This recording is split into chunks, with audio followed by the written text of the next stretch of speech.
of the ordinance at issue limits the placement of donation boxes to specified zoning use districts in the city of Arlington. The number of zones in which donation boxes are permitted, relied on heavily by the appellee charities, is an artificial metric. Zones are not homogeneous units comprised of equal landmass. They vary widely in size, use, and other characteristics. What the record shows in this case is that the zones in which donation boxes are permitted encompass over 62% of all non-residentially zoned land in the city, some 7,100 acres. And further, the evidence shows that contrary to police contend, which is that these zones are relegated to the outskirts of the city, they in fact line arterial roadways and are dispersed equally with the permitted zones, often located directly across the street. And the record at 1318 reflects a map that juxtaposes the non-residential permitted zones and non-residential non-permitted zones and shows very clearly that these zones are located throughout the city. That is also the map that's on the last page of the exhibits we submitted today. In its summary judgment ruling, the trial court correctly found that the ordinance was content neutral, but it erred in applying intermediate scrutiny to the zoning provision and finding it unconstitutional, and it erred in a number of ways.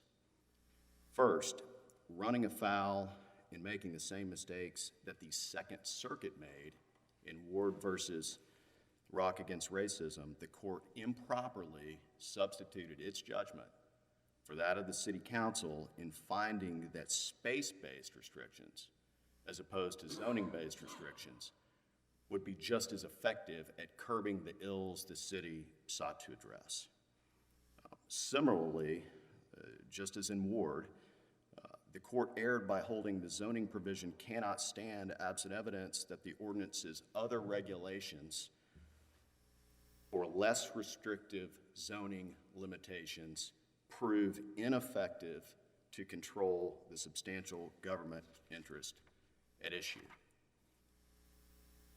Compounding these errors, the court further erred by focusing solely on geographic area in which donation boxes were allowed, instead of whether the ordinance targeted speech beyond the ills that were sought to address by the city, that the city sought to address.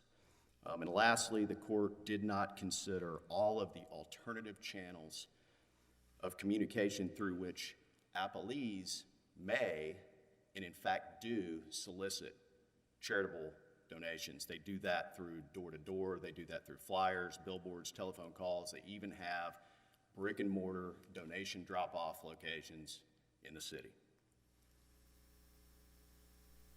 If allowed to stand, the trial court's holding will require the city and potentially other municipalities to confront admittedly significant problems inch by inch until one day, perhaps after years of documented failed efforts and maybe litigation, they finally achieve the desired result. That is not only untenable, it's not the law.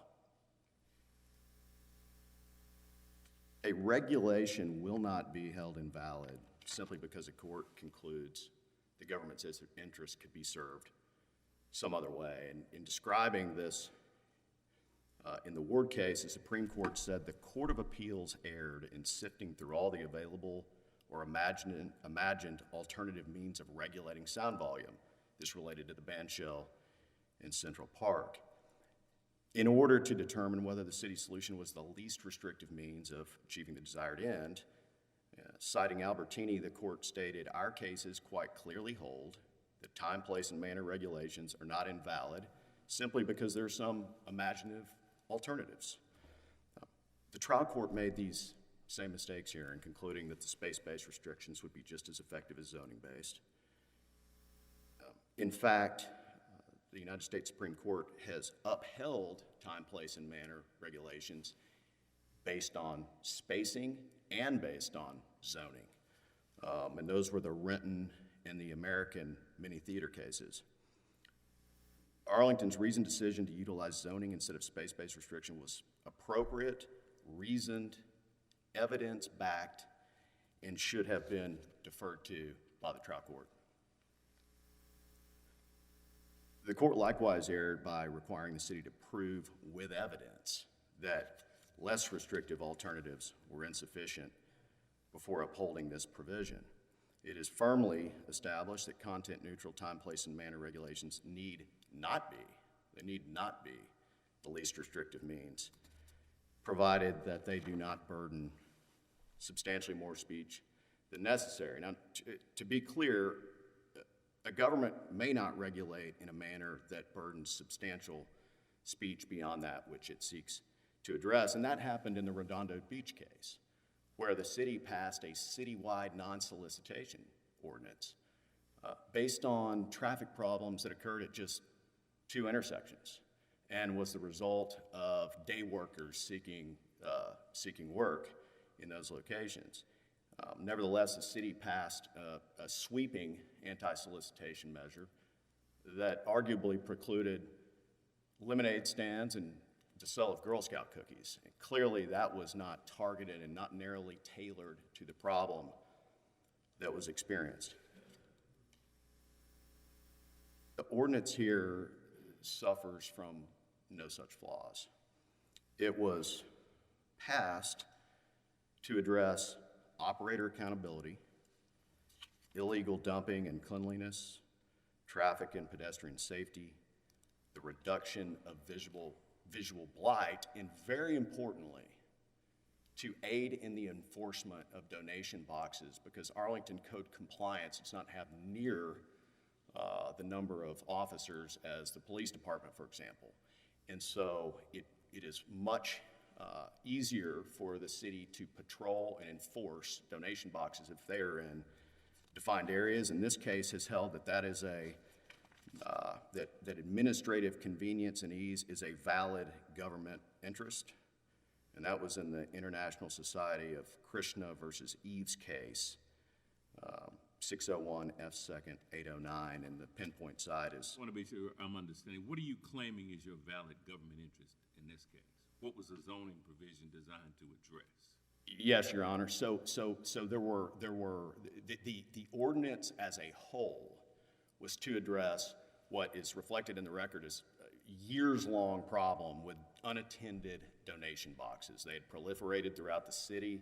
They were unkempt. They invited illegal dumping. They were unsightly. And enforcement was very difficult because it was unclear who was responsible for them in many cases.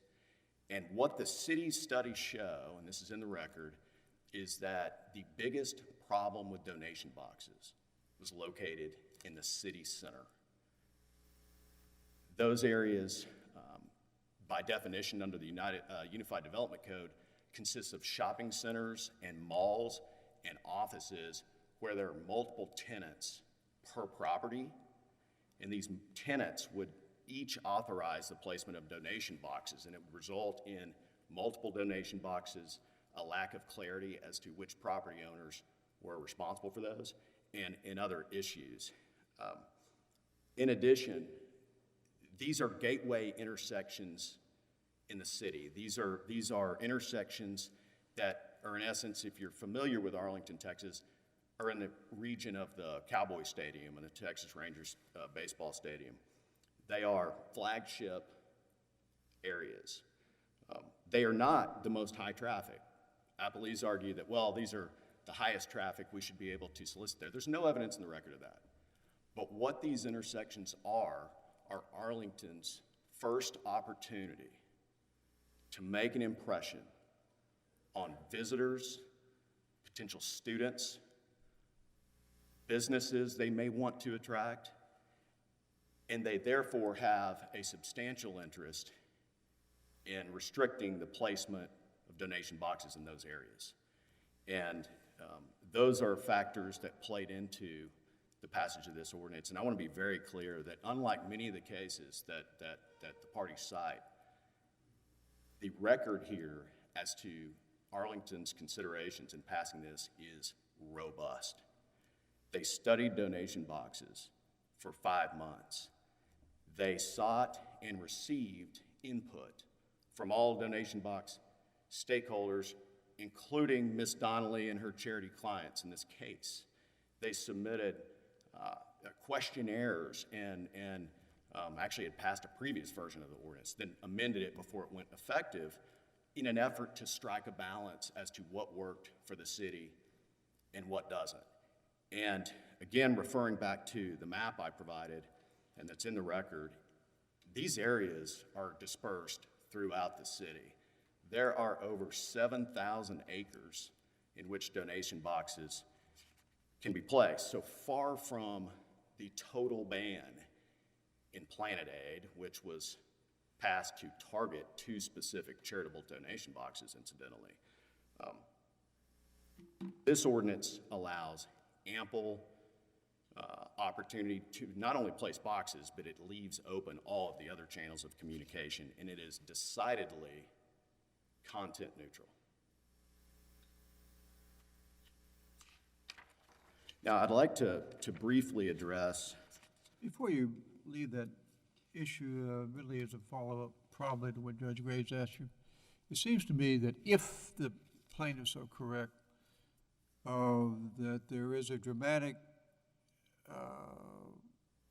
barrier almost to the visibility of these bins because of the limitations on where they can be placed, very much affecting the kinds of visual contact with citizens that would cause them to become aware of the bins and allow them to leave personal property.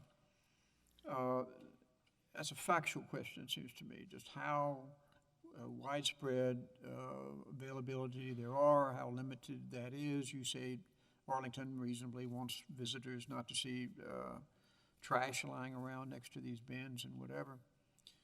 But how does that fit under intermediate scrutiny? If factually we accept that this record does not support widespread, meaningful availability of locations, that they're in industrial locations and others, how should that weigh on us under intermediate scrutiny that they in fact cannot get their message out? If that were the case, Your Honor, that would be a challenge for the city. I would point the court. And one thing that's a feature of that, there's some discussion about churches and whether churches in residential areas can have these bins. Include that in your answer, because I think it affects this overall question. I will, Your Honor. If that were the case, that the setback requirement, which is 40 feet, it's about the length of this courtroom, prevented visibility of these donation boxes in most locations in the city, that would be problematic. That is not the case. The evidence in the record is as follows, and the court properly struck some of it, but I will address briefly what was testified to. One representative of the National Federation for Blind said, 40 feet's too much. You can't see it. And we asked, well, what's the basis of that? Well, just reading of the ordinance. There's no evidence of any specific property. Same question was posed to Arms of Hope, and they said it's too far, the closer the better. This was literally the testimony. We'd prefer it to be as close as we can. Not competent summary judgment evidence, the court properly disregarded it. The competent summary judgment evidence was provided by National Federations for the Blind for-profit box operator. This is the person that goes out and puts these boxes in Arlington and elsewhere. And he testified that there was no visibility problem at 40 feet and completely acknowledged that. These boxes are 6 feet by 5 feet by 4 feet deep. And what they are contending is that a requirement that that box be placed the equivalent of two pickup trucks renders it not visible. It's just not the case, and there's no evidence of it. As mentioned, there is expansive acreage where these are allowed.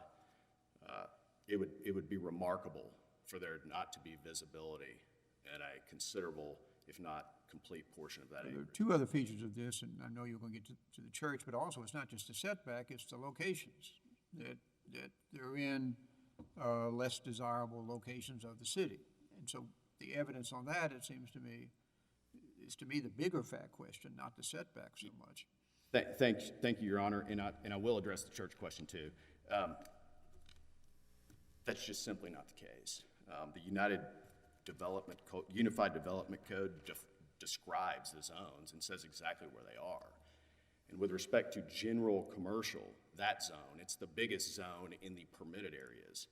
It states that this zone flanks arterial streets throughout the city. Let me ask, would the ordinance allow general commercial, grocery stores, strip malls, strip shopping centers, whatever else, throughout the city for these bins to be there?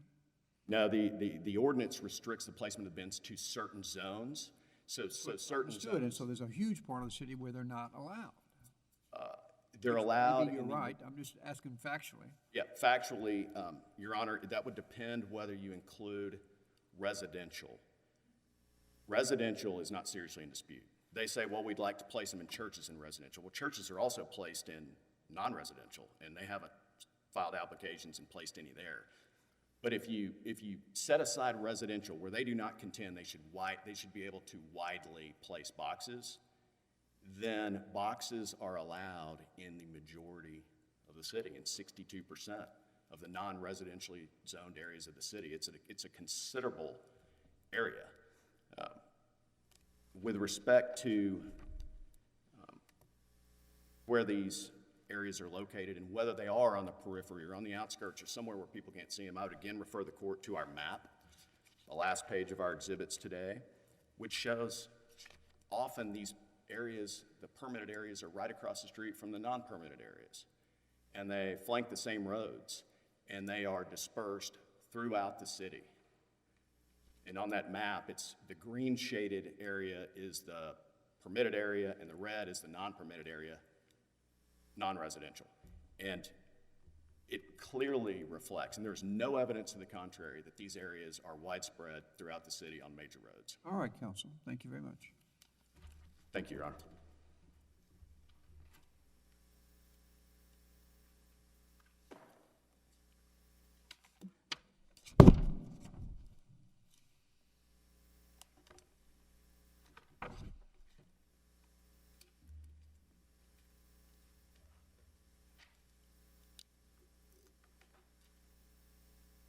Good morning, Your Honors, and may it please the Court. My name is Karen Donnelly, and I represent Appalese Cross Appellants National Federation of the Blind of Texas and Arms of Hope. Your Honors, this is not a regulation of signs or billboards. As Arlington concedes in its brief, this is the licensing and regulation of charitable solicitation. As reflected in the first purpose clause of the donation box law passed in 2016 and the city's 2016 meeting minutes, the city admits it was targeting charitable solicitation when it passed its donation box law. And I don't recall, do you see a distinction between charitable solicitations and solicitations? Yes, Your Honor, I do. I think the distinction is charitable solicitation is targeting a certain kind of solicitation, like religious solicitation or political solicitation. And anytime government targets a specific kind of solicitation, that is content-based regulation. Well, what is the underlying legal basis for that charitable gets a break, so to speak? That's a Supreme Court's trilogy in Riley, Schomburg, and Munson. All of those cases looked at state charitable solicitation statutes. And the Supreme Court applied 3 times there and affirmed in Madigan several years later that this is a categorically protected area of speech entitled to full First Amendment protection, just as political speech. And that's something we addressed before this court in 2011 during the Abbott case. And I think the Abbott case followed that trilogy, and correctly so, as did Planet Aid following Abbott and the trilogy in the Sixth Circuit. So I think it's, and I would also point you to a more recent case out of the District of Connecticut, Counsel versus Siegel, looking at the Connecticut charitable solicitation law, finding, again, charitable solicitation is a protected category of speech under the First Amendment, entitled to this special rule. What about panhandling? Can you repeat your question? I'm sorry. What about panhandling, people that stand out on the corner, you know, holding up a sign, help me, I'm hungry? I think Journaleros is a case we cited that considers panhandling. And in Journaleros, the court noted when solicitations for certain kinds of donations or things, so again, limiting the kinds of solicitation to specific categories or things, that is content-based regulation. And I think the Supreme Court in Reagan touched on that as well at page 1473, when the Supreme Court looked to Cantwell v. Connecticut and said, if a statute or law were to restrict based on a certain kind of solicitation, like religious solicitation or charitable solicitation, it would be content-based. But a content-neutral law, perhaps restricting the time of all solicitations in the city, regardless of manner or message, would be content neutral. So I think the Supreme Court has drawn a guiding line there, and it follows all this prior precedent. So I'd also like to note that in the legislative history, the city concedes it knew that most donation boxes are placed on behalf of charitable organizations in Arlington, and that First Amendment protection is guaranteed if solicited charitably. But the city banned them anyway because it doesn't like them. It finds them unsightly even when well-maintained. And that's the declaration of its code enforcement official. But the proof is that many of them were not well-maintained, correct? People would dump mattresses by them, and they're just, some would just see it as a place to dump personal property, regardless of whether it was going to be used for charity. Isn't there proof of that? Yeah, there is evidence that there were 13 maintenance incidents over the 5-month study conducted by Arlington in 2018. And the charities don't dispute that, I mean, any public receptacle, I think it's a reality, any public receptacle carries the risk of perhaps some debris around it, but that's the importance of the maintenance restrictions in this law. The charities aren't opposed to maintenance restrictions at all, and I think that those maintenance restrictions would perfectly adequately address the city's concerns in curbing maintenance and preventing blight here. But the city never gave those restrictions a chance. The time it passed its maintenance restrictions, it banned the speech in 25 zones and then pushed them back 40 feet from the road unless hidden behind landscaping. We talked about the city's evidence. Did the charities put on evidence that would support that the maintenance problem was not as severe as the city was indicating? Just as a factual matter.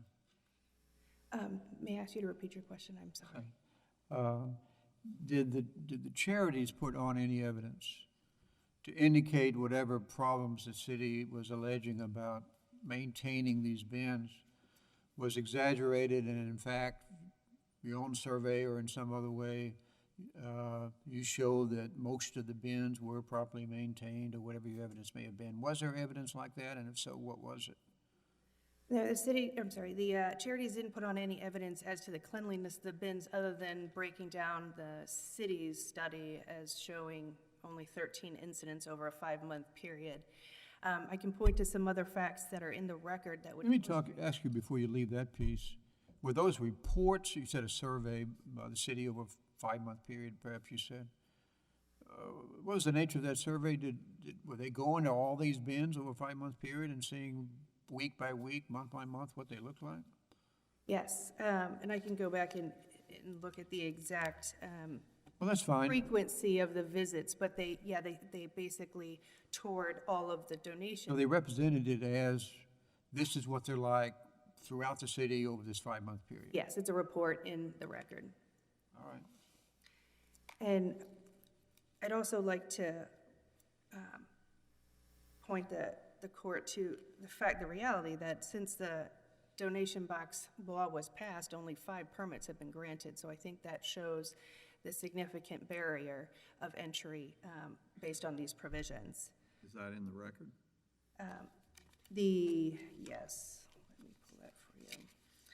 That is found at page 1664 and 1665 in the City of Arlington's answers to the charity's interrogatories.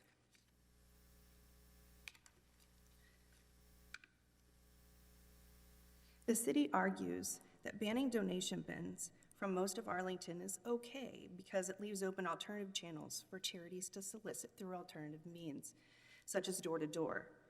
But Arlington misses that charitable solicitations are categorically protected under the First Amendment and afforded strict scrutiny. And this law is not narrowly tailored under any standard. The district court correctly found that this law cannot pass even intermediate scrutiny.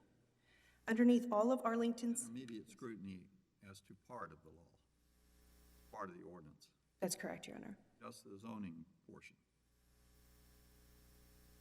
The one point that the court ruled against the city was, I forget the section number, 3.05C or something, and that has to do with zoning, correct?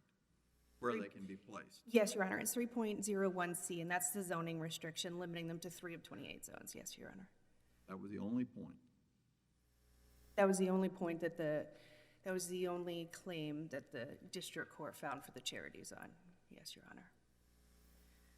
Underneath all of Arlington's mischaracterizations about its ban in terms of acreage and percentages to make it seem smaller than it is, what we have is still a content-based prior restraint on protected charitable solicitation, shredding the First Amendment rights of charities across Arlington. Today, I would like to briefly discuss how this law silences protected speech, the applicable level of scrutiny, and briefly, our requested relief. First, the effect of this law is to suffocate protected speech. In addition to require registration and permitting, the city banned the solicitation of donations of clothing and household goods via donation bin in 25 zones. And in the 3 primarily industrial zones in which donation bins are allowed, they have to be pushed back 40 feet from the road unless hidden by landscaping. Combined with the other setback and placement restrictions, this obscures visibility and makes placement nearly impossible. Counsel, do you acknowledge, or just give me your reaction at least, if the city had allowed wider spread locations for the bins, and forget about the setback requirement, at some stage, doesn't this become a time, place, and manner issue? Not as drafted, Your Honor. Not as what? Not as this ordinance is drafted. But my premise wasn't well explained. My premise is that there's much wider spread availability. You may not like it, but you still get to put it at the grocery stores and near residential areas and whatever else. Maybe half as many locations as you had before. I don't know. I don't want to give you a number that you'll then latch on to. But doesn't the city have the right to limit, under time, place, and manner, the locations of bins to some degree? Yes, the city. And that would be intermediate scrutiny if that's all that they did. If this ordinance were drafted differently and it didn't distinguish based on the kinds of solicitation message conveyed on the outdoor structures. We believe that because it targets and regulates and restricts the solicitation for donations of clothing and household goods, which we believe is inherently charitable, and I think Reagan touches on that in the proxy swapping analysis. This is content-based and therefore requires... Well, isn't it secondary effects of a certain kind of solicitation? Isn't it fit within that category? Again, it could be excessive, which was my question to your colleague, or maybe not quite colleague, but the counsel on the other side. It does seem to me, I don't want to compare it to Supreme Court cases, most deals with secondary effects of certain kinds of theaters, but it allowed limitation of only certain kinds of theaters because only those had these secondary effects. And it seems to me the city is saying, maybe too aggressively in its actions, but nonetheless it's saying only these kinds of bins have the secondary effects that we're worried about. What do you say to that? My answer to that, Your Honor, would be Renton and Alameda Books and Ward. None of those cases, and Renton specifically addressed the secondary effects that my friend mentioned today, but those cases don't apply to content-based laws, and that's very clear under Reed and nothing in... Content-based. Well, playtime theater was a certain kind of theater with certain kinds of content. I don't know how you could say it doesn't apply to content-based laws. You could look at limitations that certain kinds of content create. so long as you're focused not on the speech, but on the secondary effects. I may be misreading the law, tell me where I'm wrong. Don't tell me all the places I'm wrong, the ones that are really relevant to you. No, I think the charities agree, certainly in principle, that the government can restrict the time, place, and manner of outdoor receptacles. We think they should do so in a content-neutral way that restricts either all receptacles and can apply those restrictions. You compare them to dumpsters, and I forget what other terms you use. It does seem to me this is a category that has a certain kind of effects. I would imagine, I've seen an awful lot of dumpsters, they have things all around them as well. But when you can't tell the difference between the dumpster and the donation bin, I think there's a problem the city perhaps can address. And it absolutely can and should. We support the regulation of these structures. So nothing in our brief suggests we don't support the reasonable regulation of maintenance and time, place, and manner restriction. I think the city can absolutely should do that. A properly regulated program benefits everybody. But I do note, to your point, that other receptacles do not face these bans and burdens. And yes, I know dumpsters and recycling containers or public receptacles. Those other receptacles soliciting trash or recycling, as in Discovery Network, have the same risks of overflow and aesthetic concerns. And that was key to the Sixth Circuit analysis in Planet Aid, allowing dumpsters and recycling receptacles in all zones and without setback restrictions. Therefore, the city treats commercial speech more favorably than charitable solicitation through similar Can the city really ban dumpsters? No, I don't think you can ban dumpsters. Not even only in non-residential areas or something. It seems to me that there are certain practical effects in what the city can do for related problems. And these other problems, I don't know how much speech is involved in what people put into dumpsters. It could be some. I don't want to eliminate that possibility, but that doesn't seem to me to be a speech question. I think That dumpsters are not regulated when those with the speech content are, so maybe you ought to help me with that. I don't quite get the comparison. I think, you'll have a commercial dumpster that has the advertising of waste management or what have you, and I think that's technically considered commercial speech. In any event, even if it was non-expressive, it had no message on it at all, those non-expressive structures are being treated more fairly, more favorably than these donation bins. And I think, as I said, the charities agree that maintenance restrictions are certainly appropriate, and I understand the challenge in tailoring the law to the stated interest in curbing maintenance problems, and that's a critical issue in this case. But when First Amendment rights are at stake, and the city admits a very common, in fact, most donation bins placed in Arlington are charitable solicitations. When First Amendment interests are at stake, precision is the touchstone. That's NAACP v. Button. And citing Brown v. City of Grand Junction, which was a panhandling case that went too far, the court there, I think, appropriately said this is a situation that requires a scalpel and not a sledgehammer. And the city went with a sledgehammer because that was easier.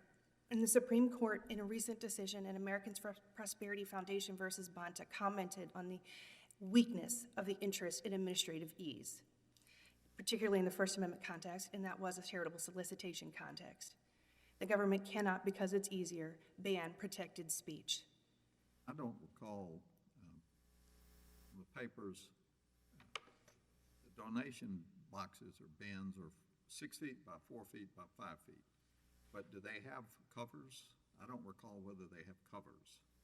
No, they do not have covers. And one of the original provisions in the ordinance 16-020, and I can tell you where in the record that is if you'd like, had a provision, we talk about this in our briefs, had a provision that required a two-sided opaque sign, about 6 feet in height, wooden, and that was one of the objections that the charities made because it completely obstructs the visibility of the bins. You can't see them from the road, you can't see them in Is there a reason in the record, is there a reason why there are no covers, unlike a dumpster, which has a cover?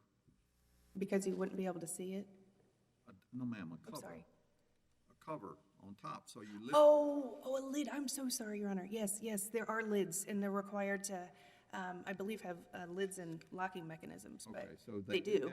They have lids. Yes. Yes, all of the charities bins have lids, and I can point you to some pictures of the bins in the record if you'd like to see what they look like. But yes, You each have in your brief a picture of a bin. They seem to be somewhat different pictures. Your Honor, that is correct. Nonetheless, an observation you saw as well. Help me again a little bit. Let's say this is a time, place, and manner restriction. What are the limits on on such a restriction relevant to this case? And I mean, I think it does fit into the setback, to the locations. What is your best authority that would say the city went too far, and even on intermediate scrutiny, it fails because the city's limitations are one stage calls them an undue burden, and other times, well, I don't want to get into the other labels. But what best fits your argument that the city has too restrictively limited, even under intermediate scrutiny, the locations of these bins? Thank you, Your Honor, for that question. The city, I just want to start with the burden of proof. The city bears the burden of proving that its law is narrowly tailored to a significant government interest. And even because the city moved for summary judgment, its burden is to show beyond peradventure that this law is not restricting substantially more speech than necessary to achieve its stated interests. And I note the city showed no evidence that its law is narrowly tailored. It simply argued it's narrowly tailored because we said so. The city showed no evidence that a complete ban is necessary in one zone, let alone 25. The city shows no evidence that a 40-foot setback is necessary. I think he's asking for a legal precedent, a case, your best case. I would point you first to McCullen. I'd also call you to Blitch v. City of Slidell, Redondo Beach, Watkins, which is another City of Arlington case, and Mansfield, which is a recent case by Judge O'Connor in the district court. In McCullen, for example, the court found that for a problem to arise only once a week in one city, creating a 35-foot buffer zone at every clinic across the Commonwealth was hardly a narrowly tailored solution. And I think we have that issue here, and we discussed that in our briefs at the district court and in this court. The charities provided affidavit and deposition testimony evidence that the 40-foot setback is really problematic. I think my friend here today mentioned some of the deposition testimony, but I don't think that was an accurate characterization of the statements made by those witnesses. They explained we can't physically get a bin placed because of this restriction. And the reality is most of these lots are smaller, medium-sized lots. Even some of your shopping center lots are broken up by smaller lots. So when you're looking at 40 feet from the road, you're often in the building, on the sidewalk, at the building entrance, in an access easement, in a landscaping easement, in a drive aisle. And there's so many other prohibitions that 40 feet is just too far. And I think that's certainly demonstrated along with the zoning ban barrier here in terms of seeing only 5 donation bin applications granted since 2016. Well, Counsel, hate to tell you, but your time is up. Thank you, Your Honors. Thank you.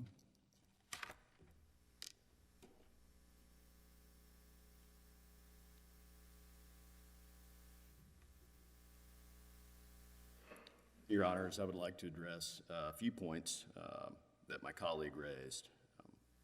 As I heard the argument, the charities acknowledge that the city can regulate the time and manner of donation boxes, but not the place.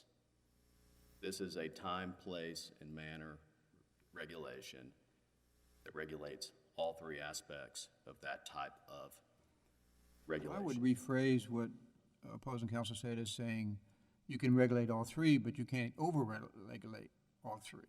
There are too few places. Certainly, you cannot over-regulate. What is over-regulation? Over-regulation is if you pass an ordinance that doesn't just pick up the particular ill that the city seeks to address, but goes beyond that. It goes beyond that to capture things like the sale of Girl Scout cookies or a lemonade stand, just like in the Redondo Beach case. This does nothing of the sort, and I want to be very clear on this. There is nothing in this ordinance that regulates content, particularly charitable solicitation.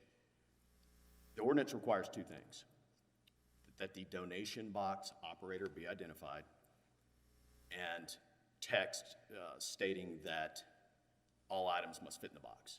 It does not in any way restrict a for-profit or charitable message at all. Any message, any content that the charities or for-profit operators of boxes, and again, there are for-profit operators of boxes, mostly that take recycled items and then resell those. Nothing restricts the message. That is totally different than Abbott, Judge Barksdale, where the Texas Business and Commerce Code provision specifically compelled disclosures of fee arrangements between charities and for-profit. That's so clearly content-based. And it's no wonder that case came out the way it did. Reagan was a little more challenging because the content of the sign ordinance, the Austin sign ordinance, had to be reviewed. And I know this court struggled to apply Reed and decide that case. Ultimately, the Supreme Court said even that wasn't content-based. They made it clear now, though. I'm sorry, Your Honor? The Supreme Court made it clear now in their Reagan decision. I'm just offering that as a possible. Absolutely, and that's exactly my point. And that was a challenging case, and I understand why the court struggled with applying that ordinance. And ultimately, the Supreme Court added clarity and said that's not even content-based. This case is at the far opposite end of the spectrum from Abbott. Just as Abbott was very clearly content-based, this case is very clearly content-neutral. It is beyond argument that the city does not regulate the charitable or other message provided by the donation box operators, whether it's a for-profit, nonprofit, whatever. We just need the name of the operator so we can enforce the ordinance. So it is not a content-based ordinance. It's certainly not subject to strict scrutiny. And consider that the charities have urged that Abbott stands for the proposition that any regulation of a donation box is subject to strict scrutiny. That's what the brief says. That would elevate donation boxes above religious speech and political speech and other forms of speech. That's not what Abbott holds, and that doesn't control. What is in the record as to what, assuming counsel is correct that only 5 permits have been granted, what is in the record, the evidence by the city as to why only 5 have been granted? I don't know offhand, Your Honor, in terms of the record sites, but what I can inform this court is that it's certainly not the result of permits being denied. So I'm unaware of any challenge to a permit that meets the requirements of the ordinance being denied. And I simply just don't know off the top of my head what the record evidence is as to those 5 and whether it's a total of 5. The record now is somewhat cold in this case because, of course, the case has been on appeal. But to turn it, to respond to counsel's comments about the evidence of that, there is no evidence in this record to support that the 40-foot setback makes these boxes not visible. There's not one picture in the record that indicates that these statements that the setback's too much, that it prevents us from placement, that out of 7,100 acres there aren't any places we can put boxes. This is a case about speech. Both of you keep going beyond the red light, but that's quite all right. Fair enough, Your Honor, and I'm not intending to do that, but there's simply no evidence of that. It's not accurate. All right, counsel, thank you. Thank you, Your Honors. We'll take a brief recess before hearing the final case.